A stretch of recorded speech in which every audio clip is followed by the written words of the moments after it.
दोस्तों इस अपडेट के माध्यम से एमपी ग्रुप 5 की जो वैकेंसीज आप लोगों के यहाँ पे जो रिलीज़ हुई यानी कि 2024 का जो नोटिफिकेशन आपको प्रोवाइड कराया गया, जो संशोधित नोटिफिकेशन जारी हुआ, ठीक है। तो इसमें मैं आपको सभी पोस्ट, आप सभी को मालूम है कि इसमें नर्सिंग स्टाफ की वैकेंसीज भी हैं और पैरामेडिकल स्टाफ की भी अलग अलग वैकेंसीज इसमें आपके यहाँ पे शामिल की गई। तो सभी पोस्ट का दोस्तों आपका सिलेबस आपका यहाँ पे क्या रहने वाला है, कौन कौन से टॉपिक्स से आपके प्रश्न कवर किए जाएंगे, तो ये जानकारी इस वीडियो के माध्यम से देखेंगे। सबसे पहले वीडियो को लाइक कर देना और हमारे चैनल को अभी तक सब्सक्राइब नहीं किया है और आगे की इन्फॉर्मेशन भी इसी तरीके से चाहिए तो पहले से चैनल को सब्सक्राइब कर लें, कोई भी जानकारी छूटना नहीं चाहिए। वीडियो के नीचे जाएं, सब्सक्राइब के रेड बटन को क्लिक कर लें। तो चलिए शुरुआत करते हैं अपने अपडेट को, बढ़ते हैं हमारी इन्फॉर्मेशन की ओर। देखिए ये इसका ऑफिशियल वेबसाइट से हमने यहाँ पे इस नोटिफिकेशन को डाउनलोड किया, ठीक है। बहुत ही आसान है, MPESB की जो वेबसाइट है, ठीक है। देखिए ये इसकी वेबसाइट रहेगी। इस वेबसाइट को ओपन करेंगे तो सबसे पहली नंबर पे ग्रुप 5 के रिक्रूटमेंट की जानकारी आपको मिल जाएगी। तो यहाँ पे देख सकते हैं ये वही वेबसाइट है जो अभी मैंने आपको यहाँ पे बताई, ठीक है। इसको मैं रीलोड कर लेता हूँ तो आपको यहाँ पे जो है इजीली एक बार फिर से समझ में आ जाएगा, ठीक है। तो देखिए मैंने इसको दोबारा से रीलोड यहाँ पे कर लिया। रीलोड करने के बाद देखिए आप लोग अपनी स्क्रीन पर देख पा रहे हैं, इसी पेज पे यहाँ पे दिया है ऑनलाइन एप्लीकेशन फॉर्म ग्रुप 5। तो दोस्तों यहाँ पे देखिए ये सभी इन्फॉर्मेशन आपको बताई जा रही और इसकी रूल बुक, ठीक है। तो रूल बुक पे इस पर क्लिक करेंगे, नोटिफिकेशन आपका डाउनलोड हो जाएगा और जो आपके फॉर्म फिलअप की जो प्रोसेस है 30 दिसंबर से, ठीक है, 30 दिसंबर से आपके फॉर्म भरना शुरू हो जाएंगे। इस डेट से आप लोग अपना ऑनलाइन आवेदन शुरू करेंगे। तो दोस्तों देखिए ये नोटिफिकेशन आप लोग डाउनलोड कर लेंगे जिसमें आपको डेट्स की जानकारी मिल जाएगी। 30 दिसंबर से 13 जनवरी तक का आपके पास समय है। 13 जनवरी आवेदन करने की आपकी लास्ट डेट रहेगी। तो इसमें नर्सिंग और पैरामेडिकल स्टाफ की जितनी भी पोस्ट हैं, ठीक है, सभी का सिलेबस दोस्तों देखिए अलग अलग है। तो मैं आपको यहाँ पे नीचे की ओर ले चलता हूँ। सबसे लास्ट में दोस्तों आपको यहाँ पे सिलेबस की जानकारी दी गई है और कौन कौन से टॉपिक्स से प्रश्न दोस्तों आपके यहाँ पे कवर किए जाएंगे, तो ये जानकारी आप लोग इसमें आप लोग यहाँ पे चेक कर लें। तो यहाँ पे दोस्तों देखिए कौन से पेज नंबर पे आना है, तो मैं आपको डायरेक्टली पेज नंबर बता दूंगा। ये 85 नंबर का पेज है, ठीक है। 85 नंबर के पेज में यहाँ से सभी सिलेबस की इन्फॉर्मेशन दोस्तों कवर हो रही है। तो सबसे पहला जो सिलेबस है वो आपका नर्सिंग ऑफिसर का रहेगा, स्टाफ नर्स का रहेगा, मेल नर्स का रहेगा, ठीक है। तो इसमें नर्सिंग ऑफिसर्स की पोस्ट भी है, ठीक है। स्टाफ नर्स की भी पोस्ट है, इसके साथ साथ मेल नर्स, ठीक है, तो ये पोस्ट भी है। तो सभी पोस्ट का सिलेबस जो है वो यहाँ पे कॉमन रहेगा, या फिर मैं कहूँ स्टाफ नर्स वाला ही आपका ये सिलेबस कॉमन रहेगा जो कि आप लोग अपनी स्क्रीन पर देख रहे हैं, ठीक है। तो ये टॉपिक्स आपको बता दिए गए, ये आपका सिलेबस के टॉपिक्स हैं। इन्हीं में से ही प्रश्न आपके यहाँ पे कवर किए जाएंगे, इन्हीं की ही आपको प्रैक्टिस करनी है। जितने भी इनसे संबंधित मल्टीपल चॉइस क्वेश्चन है और इन्हीं से संबंधित आपको यहाँ पे इन टॉपिक्स की नॉलेज आपको यहाँ पे रखनी है, ठीक है। तो ये कुछ टॉपिक्स हैं आपको यहाँ पे बताए जा रहे हैं, आप लोग इनको अच्छे से इसमें आप लोग यहाँ पे इसको देख लीजिए और नोटिफिकेशन में भी सभी चीज़ें आप लोगों की यहाँ पे क्लियर कर दी गई हैं। कोई भी दिक्कत इसमें आपको यहाँ पे नहीं आएगी। अभी मैं आपको इसके प्रीवियस पेपर्स के बारे में भी जानकारी दूंगा, ठीक है, थोड़ा वेट करिए। इसके बाद देखिए फार्मासिस्ट ग्रेड 2, तो फार्मा वाले कैंडिडेट्स के लिए देखिए सिलेबस आप लोग अपने स्क्रीन पर देख सकते हैं। थोड़ा सिलेबस देखने में आपको थोड़ा वाइड लग रहा है, ठीक है, थोड़ा बड़ा यहाँ पे लग रहा है, लेकिन लिमिटेड क्वेश्चन ही, ठीक है, लिमिटेड क्वेश्चन ही और लिमिटेड टॉपिक्स में से ही प्रश्न दोस्तों आपके यहाँ पे कवर किए जाते हैं। तो ऐसे कोई भी घबराने वाली बात नहीं है। तो आप लोग बड़े आराम से जो है टॉपिक वाइज MCQs आप लोग यहाँ पे डेली बेसिस पे आप लोग यहाँ पे इनके MCQs को आप लोग यहाँ पे रीड करते रहें और अच्छी प्रिपरेशन आपकी यहाँ पे हो जाएगी। इसके बाद जो नेक्स्ट है लेबोरेटरी टेक्नीशियन, तो टेक्नीशियन लैब के अंतर्गत जो टेक्नीशियन असिस्टेंट अटेंडेंट की यहाँ पे जो पोस्ट है, ठीक है, तो इनका सिलेबस दोस्तों आपका ये रहेगा।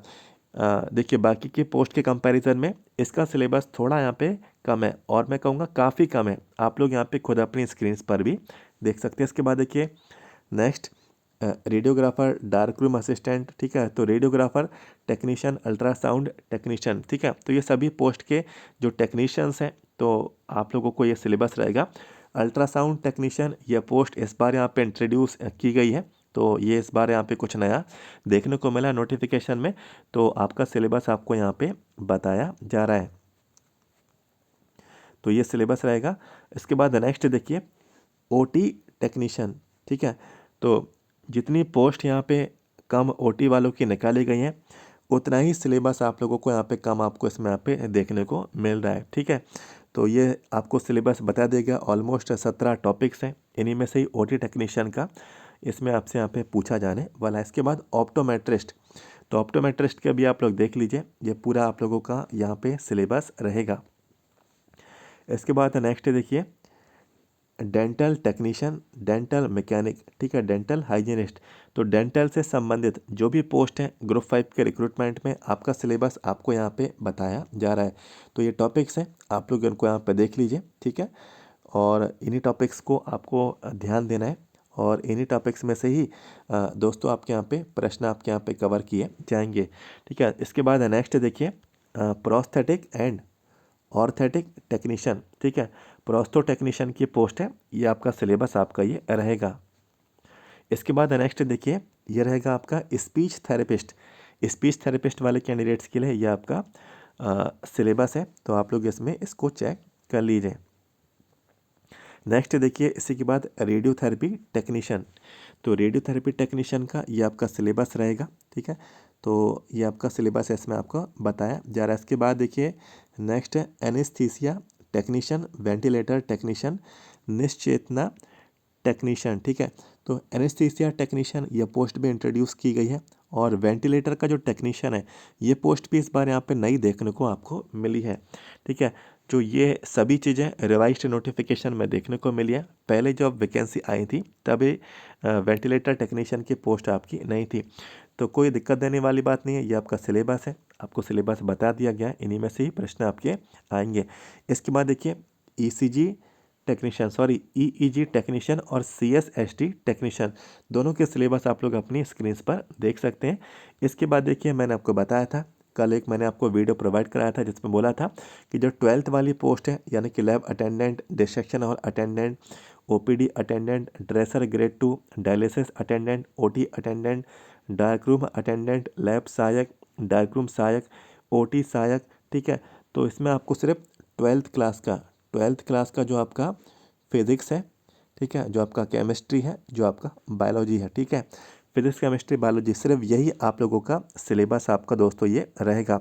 और ये सिलेबस कौन से लेवल का रहेगा? एनसीईआरटी लेवल का। ठीक है, एनसीईआरटी लेवल का जो आपका सिलेबस है फिजिक्स केमिस्ट्री बायोलॉजी का, तो यही आपका इन सभी पोस्ट का ये कॉमन सिलेबस आपका रहने वाला है। इसके बाद टीबी एचबी, ठीक है, और टीबी एंड चेस्ट डिसीजेस, तो हेल्थ विजिटर की पोस्ट का ये सिलेबस आपको बताया जा रहा।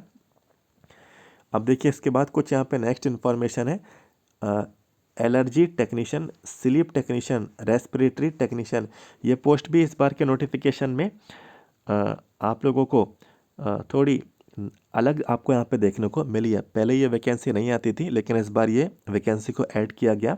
और सिलेबस भी देखिए ऐसा इसमें दिया गया है कि बहुत गौर से आपको देखना पड़ेगा ये सब चीज़ें कि इसमें अंदर यहाँ पे क्या लिखा है। ठीक है, कुछ भी चीज़ें यहाँ पे सही से क्लियर नहीं है, फॉन्ट यहाँ पे सही से इसमें क्लियर यहाँ पे नहीं आया, कैसे कैसे इस तरीके से इसको यहाँ पे इसमें शामिल किया गया ये कोई भी नहीं जानता। लेकिन हाँ, सिलेबस दिया गया है, तो इन्हीं सिलेबस में से ही आपके प्रश्न आपके कवर किए जाएंगे। इसके बाद नेक्स्ट ईसीजी टेक्नीशियन, तो ईसीजी टेक्नीशियन वाले कैंडिडेट्स के लिए ये आपका सिलेबस रहेगा। इसके बाद नेक्स्ट देखिए, कैथ लैब टेक्नीशियन का ये आपका सिलेबस दोस्तों आपका रहेगा।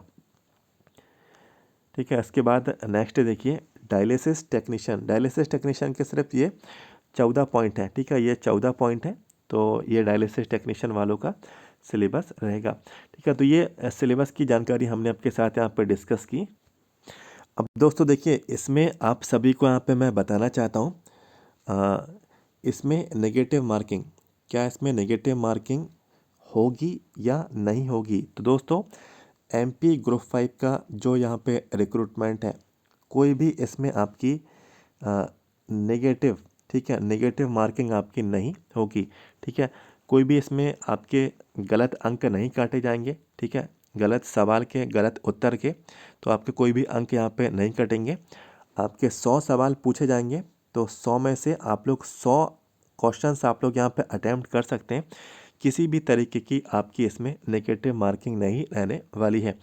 1 नंबर, ठीक है, एक क्वेश्चन जो है आपका 1 नंबर 1 मार्क्स आपका कैरी करेगा। तो 100 सवाल रहेंगे तो 100 मार्क्स कैरी करेंगे, यानी कि 100 सवालों का 100 नंबर का दोस्तों ये आपका पूरा आपका ये पेपर पूछा जाने वाला है।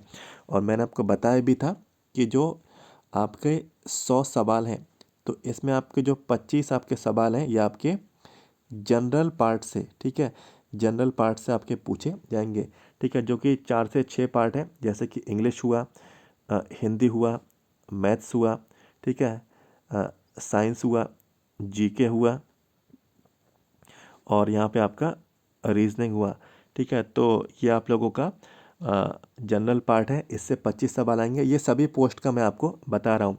और बाकी के दोस्तों यहाँ पे जो 75 सवाल हैं, ठीक है, तो 75 सवाल ये आपके टेक्निकल पार्ट से, टेक्निकल जो पार्ट है, जैसे कि मान के चलें स्टाफ नर्स है तो स्टाफ नर्स के 75 सवाल होंगे, लैब टेक्नीशियन है तो लैब टेक्नीशियन के 75 सवाल होंगे, फार्मासिस्ट हैं तो फार्मासिस्ट के 75 सवाल होंगे। तो जिस किसी भी पोस्ट से आप लोग अप्लाई करेंगे 75 सवाल आपके टेक्निकल के रहेंगे और 25 सवाल दोस्तों आपके ये जनरल क्वेश्चंस आपके ये टॉपिक से आपके यहाँ पे कवर किए जाएंगे, English, Hindi, math, science, GK, reasoning से। तो नेगेटिव मार्किंग बिल्कुल भी नहीं है, तो ये अच्छी बात है, ठीक है। और यहाँ पे मोस्टली कैंडिडेट्स पूछते हैं कि कौन सी बुक हम लोग यहाँ पे रिकमेंड करें, ठीक है। तो कोई कहता है कि ये वाली राइटर की बुक ले लें, कोई कहता है ये वाले राइटर की बुक ले लें, ठीक है। तो देखिए सभी कैंडिडेट को बोलता हूँ कि मैं किसी भी बुक का प्रमोशन नहीं करता हूँ, किसी भी बुक को प्रमोट नहीं करता हूँ, ठीक है। आपके आसपास के एरिया में जो भी शॉप है, जो भी दुकान है, आप लोग कोई भी बुक आप लोग यहाँ पे लेकर आ जाइए। लेकिन जो बुक है, ठीक है, जो आपकी बुक है, जो टॉपिक्स आपको सिलेबस में दिए गए हैं तो वो टॉपिक्स उस बुक में दोस्तों आपके वहाँ पे होना चाहिए। उन टॉपिक्स के मल्टीपल चॉइस क्वेश्चन जो है आपके उस बुक में दोस्तों आपके यहाँ पे होना चाहिए। काफ़ी कैंडिडेट्स किसी बड़े राइटर का नाम लेते हैं, राइटर का नाम मैं यहाँ पे नहीं लूँगा, ठीक है। तो काफ़ी कैंडिडेट्स क्या है उस राइटर का नाम लेते हैं, तो मैं उनको सिर्फ एक ही बात कहता हूँ कि आप कभी भी आउट ऑफ द, ठीक है, सिलेबस आप यहाँ पे कोई बुक लेकर ना आए, ठीक है। आप लोग कभी कभार क्या करते हैं कि नॉरसेट लेवल के एग्ज़ाम की आप लोग किताब ले आते हैं, एग्ज़ाम आप लोग दे रहे हैं एमपी ग्रुप 5 का, तो यही सबसे बड़ी आपकी यहाँ पे गलती हो जाती है। तो जिस लेवल का आपका एग्ज़ाम है उसी लेवल की ही आपको किताब आपको लेकर आनी है, कोई भी आपको आउट ऑफ द सिलेबस आपको ज़्यादा इसमें आपको नहीं पढ़ने की ज़रूरत है। और सभी चीज़ें आपको सिलेबस में डिफ़ाइन कर दी गई हैं, तो आप लोग आउट ऑफ द सिलेबस आप लोग यहाँ पे क्यों पढ़ना चाह रहे हैं। तो कोई भी बुक आप लोग अच्छी सी, कोई भी जो आपको बेस्ट लगे, जो आपके एरिया में आपको अवेलेबल है, टॉपिक्स जो है आपके सिलेबस से संबंधित उसमें एमसीक्यूज़ हैं, तो वो बुक आप लोग ले आइए और डेली बेसिस पे पढ़िए। ऐसा नहीं है कि बुक ले आए और हमारी सारी रिस्पॉन्सिबिलिटी ख़त्म हो गई, हमारा एग्ज़ाम निकल जाएगा। बुक लेकर आना और बुक को रोज़ पढ़ना, ठीक है, एग्ज़ाम के एंड तक, ठीक है, एग्ज़ाम के लास्ट मोमेंट तक उसको पढ़ना, तो ये काफ़ी बड़ी बात रहती है और यही डिसाइडिंग फैक्टर रहता है आपके सिलेक्शन लेने का। तो इन सब चीज़ों का दोस्तों आपको यहाँ पे ध्यान देना है। और बाकी जो कैंडिडेट्स हैं चाहते हैं कि यदि आप लोग स्टाफ नर्सिस, फार्मासिस्ट के, लैब टेक्नीशियंस के, ठीक है, एमपी ग्रुप 5 के, सिर्फ मैं यहाँ पे एमपी ग्रुप 5 के ही बात कर रहा हूँ, तो मेरे पास एमपी ग्रुप 5 के ये पोस्ट पे आपके मेरे पास यहाँ पे प्रीवियस पेपर्स अवेलेबल हैं। तो ये प्रीवियस पेपर्स जितने भी अवेलेबल हैं ये रीसेंट पैटर्न के हैं, ठीक है। काफ़ी कैंडिडेट्स बोलते हैं भाई मुझे 10 साल पुराने चाहिए, कोई कहता है मुझे यहाँ पे 15 साल पुराने चाहिए। तो मैं बोलता हूँ कि 15 साल पुराने स्थिति तो यहाँ पे बहुत अलग थी। कभी कभार एग्ज़ाम होते भी थे, कभी कभार एग्ज़ाम नहीं भी होते थे, कभी कभार जो एग्ज़ाम होते थे 15 साल पहले वो ऑफलाइन होते थे, ठीक है, उनका कुछ अब यहाँ पे अता पता नहीं है। और 15 साल पुराना पैटर्न क्या अब यहाँ पे फॉलो होगा या नहीं, तो ये भी जो है आपको यहाँ पे सोचने की बात है, समझने की आपकी यहाँ पे बात है। तो आपको बताना चाहता हूँ कोविड के पहले, ठीक है, कोविड के पहले जो आपके एग्ज़ाम हुए हैं उन एग्ज़ाम की, ठीक है, उन एग्ज़ाम के पेपर्स की और उस टाइम के टॉपिक्स के जो सवाल आपके पूछे गए वो अब यहाँ पे कोई भी किसी भी काम के यहाँ पे नहीं है। कोविड के बाद जितने भी एग्ज़ाम हुए, ठीक है, ध्यान से सुनिएगा, कोविड के बाद जितने भी आपके एग्ज़ाम हुए तो वही एग्ज़ाम पेपर आपके फ़ायदेमंद है वही दोस्तों आप लोगों के लिए हेल्पफुल आपके यहाँ पे रहेंगे, ठीक है। और मैं ये कभी नहीं कहता कि ये प्रीवियस पेपर्स आप लोग मुझसे परचेज़ करें तो इन्हीं में से ही आपका कवर होगा, इन्हीं में से ही आपका पूरा सवाल आपका पूछा जाएगा। प्रीवियस पेपर सिर्फ इसलिए होते हैं कि एग्ज़ाम का पैटर्न किस तरीके से रहता है, कौन कौन से टॉपिक्स को हर बार यहाँ पे फोकस किया जाता है, कौन कौन से टॉपिक्स जो हैं आपको एग्ज़ाम में देखने को मिलते हैं, तो ये सभी चीज़ें, ठीक है। और एग्ज़ाम का डिफ़िकल्टी लेवल आपका यहाँ पे क्या रहता है, तो ये प्रीवियस पेपर्स में आपको यहाँ पे जानकारी मिलती है। तो इन्हीं चीज़ों का आपको यहाँ पे आइडिया लगाना है, बाकी सभी चीज़ें जो है आपको टॉपिक्स आपको पढ़ने ही हैं। और बिना पढ़े दोस्तों आपका सिलेक्शन नहीं होगा, मेहनत दोस्तों आपको यहाँ पे करनी ही होगी। तो यदि आपको प्रीवियस पेपर्स चाहिए हैं, आप लोग इंटरेस्टेड हैं, तो व्हाट्सअप नंबर मैं आपको दे देता हूँ 7415543659। व्हाट्सअप नंबर मैंने आपको दे दिया। जो भी जानकारी है व्हाट्सएप के मैसेज के थ्रू ही दोस्तों आपको मिलेगी। कोई भी कैंडिडेट कॉल ना लगाए, सिर्फ व्हाट्सएप पे दोस्तों मैसेज करें, व्हाट्सएप नंबर आपको प्रोवाइड करा दिया गया है। और काफ़ी कैंडिडेट्स क्या करते हैं कि पूछ तो लेते हैं कि भाई कौन से पेपर्स आपके पास अवेलेबल हैं, ठीक है, कौन से ईयर के हैं, कितने सेट हैं, कितने देर में मिल जाएंगे, कैसे मिलेंगे। लेकिन वो क्या करते हैं, अभी तो पूछ लेंगे लेकिन वो लेंगे कब, एक दिन पहले, 2 दिन पहले एग्ज़ाम से, ठीक है। तो वो जो पेपर्स हैं, ठीक है, वही भारी पड़ जाएंगे, वही अ, उन्हीं पेपर्स को कैंडिडेट लिमिटेड टाइम में ख़त्म नहीं कर पाते, ठीक है। शुरुआत ही लास्ट में करते हैं तो फिर सिलेक्शन कैसे यहाँ पे पॉसिबल है। तो जो भी चीज़ है समय रहते समय सही समय पे डिसीज़न लेना, यही सिलेक्शन में आपका ये बेनिफिट आपका साबित होता है। और इसी आधार पे जो है कैंडिडेट आप लोग अपना सिलेक्शन ले जाते हैं, जो शुरुआत से आप लोग अपनी मेहनत करते हैं, ठीक है। तो दोस्तों जो भी इन्फॉर्मेशन थी आपके साथ मैंने आप पे डिस्कस की, जानकारी मिली है, तो दोस्तों वीडियो आप लोग को आप पे लाइक कर देना है। हमारे चैनल को दोस्तों आप लोग यहाँ पे पहले से सब्सक्राइब करके रख लें, जिससे आगे की इन्फॉर्मेशन भी आपको मिलती रहे। वीडियो के नीचे जाएँ, सब्सक्राइब के रेड बटन को क्लिक कर लें। तो मिलते हैं आपसे नेक्स्ट वीडियो में। Thank you so much.